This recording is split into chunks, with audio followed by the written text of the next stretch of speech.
Now the first object that we are going to look at is the points, and therefore we're going to see how you can create points in Civil 3D.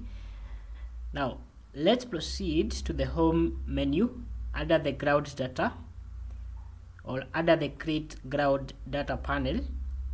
Expand or click at this particular arrow button, click at the point creation tools, and then click at this particular down drop as well. So make sure that you click at this particular down drop and then choose manual.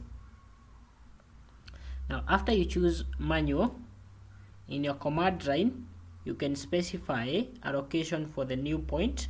In this case I will specify a location by clicking.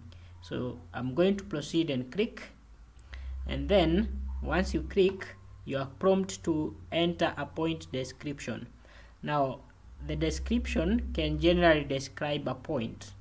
For example, you can say that a point is used to illustrate the presence of a manhole. So remember, a manhole is a physical object, so you can use points to represent physical object, and that is just an example. So in this case you can just proceed and enter a description. For now we are not going to enter any description. We can just proceed and press enter on your keyboard, and then you need to specify a point elevation. In this case we can specify that our point is 1000, so that is 1000, that is the elevation, and then proceed and press enter.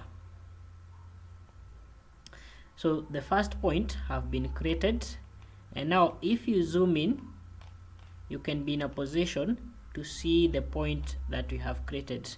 Now you can note that the command line is going to specify a location for the new point, so you can proceed and click to specify more than one point with this particular placement method.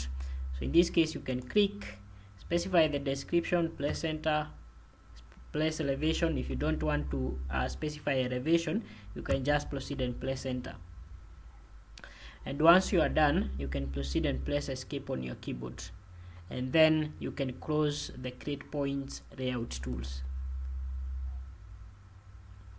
So these are the two objects that you have created. You can click to select them, as you can see. And once you create a point, you are going to note that in the tool space under the prospector tab, we have this icon next to the point, meaning that we have points added to the drawing. And if you click at the points, you're going to note that in the prospector list view, or in the tool space list view, we are able to see the points that we have added.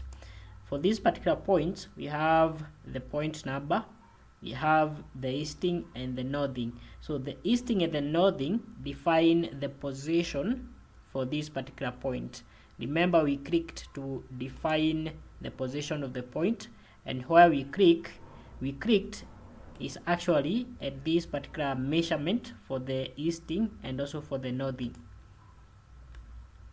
And then you have the point elevation. We did add a point elevation for this particular point. You can proceed and modify it from this particular point.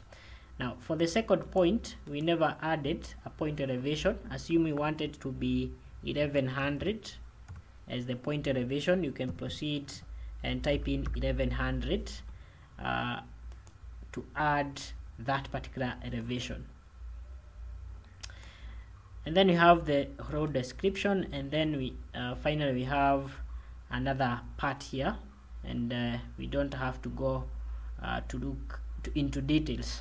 So that is how we add points, and we have added 2 points manually.